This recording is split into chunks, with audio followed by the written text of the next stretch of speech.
My name's Harriet Meyer. I am creator of AI for media, basically helping journalists, news, and PR teams thrive in the age of AI. I'm a journalist by background, so I've got more than 20 years experience as a financial journalist across most of the broadsheets, and I bring this editorial expertise into my AI training.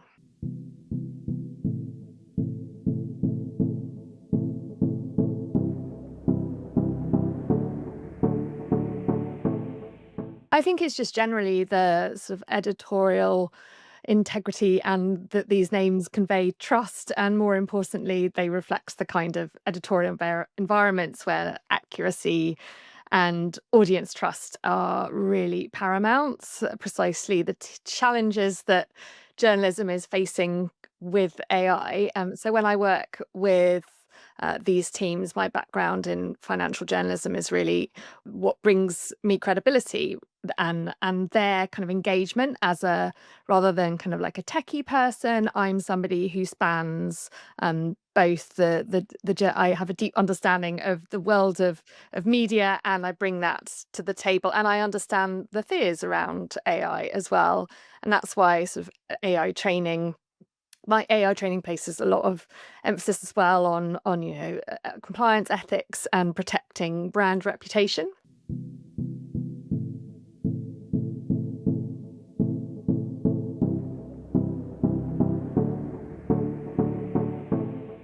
Well, I've got a few different sort of signature methodologies, but my general overall methodology for editorial teams is how to implement AI at each stage of the editorial process. So that's from research and idea through to brief and editing and publication and sort of onwards, really, in terms of where AI can slot into the workflow. So, for example, last week I spent a day training the RHS editorial team. Obviously, they've got lots of questions around AI sustainability, lots of challenging questions around AI ethics, and so it's really focusing on how AI can enhance their workflow, while recognizing the challenges involved in this, and sort of identifying safe zones for speed and like tasks like summarizing reports, data analysis, and transcription, and as for red zones where human oversight is non-negotiable, particularly in media workflows, such as quotes and actually the specifics of fact checking and editorial judgment.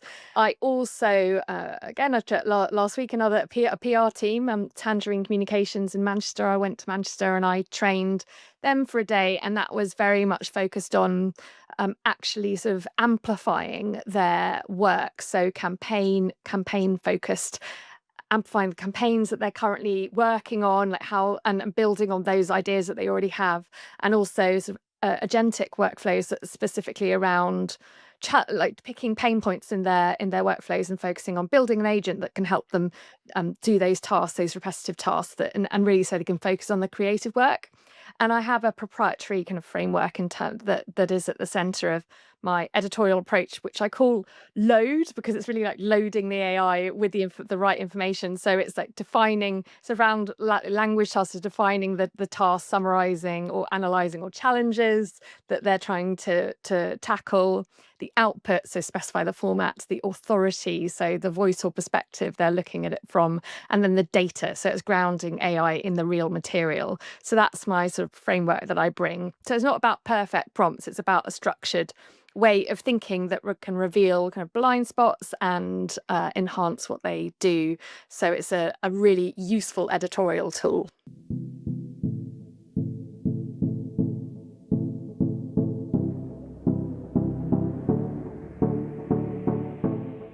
Essentially, women in journalism, the sessions were described as kind of full of practical advice, engaging and insightful, and sort of amplified. Already, I've had quite a few journalists come to me to say that they've boosted the number of commissions they're getting, and in terms of their turnover of kind of the ideas that they're coming up with. So it's really about I talk about it as in not specific kind of this is how much more money you're going to make from investing in an AI tool. It's more about you're going to gain that extra 20% of extra innovation and extra power behind your editorial workflow to actually be able to improve on your profit and your turnover that way. So I'm doing a talk at the NCTJ in London next week, and again, it's sort of around that kind of how can we use AI to tackle the challenges in journalism and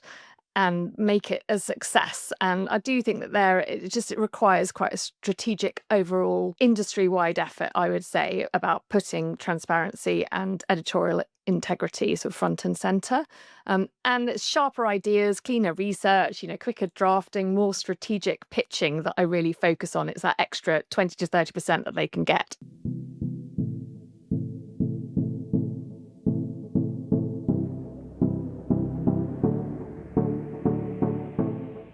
My background is very much as a financial journalist, so I have quite a deep understanding of the compliance issues around. I actually am tomorrow going to, well, on Wednesday, I'm going to stay the tomorrow, but it's to do at the Paraplanners Assembly to do some talks there to paraplanners around how to, and compliance is going to be at the centre of that, how to use AI tools responsibly with their client workflow.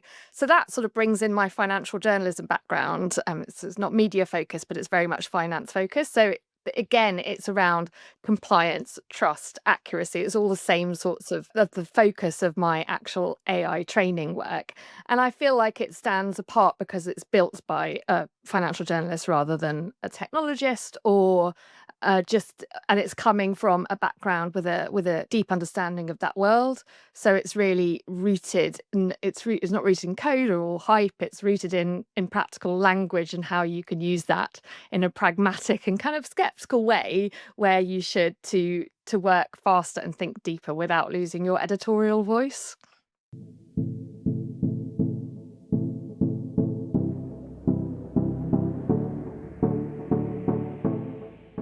I'd say probably my sweet spot is the more kind of interactive, either masterclasses or events like that where where I can make a real impact.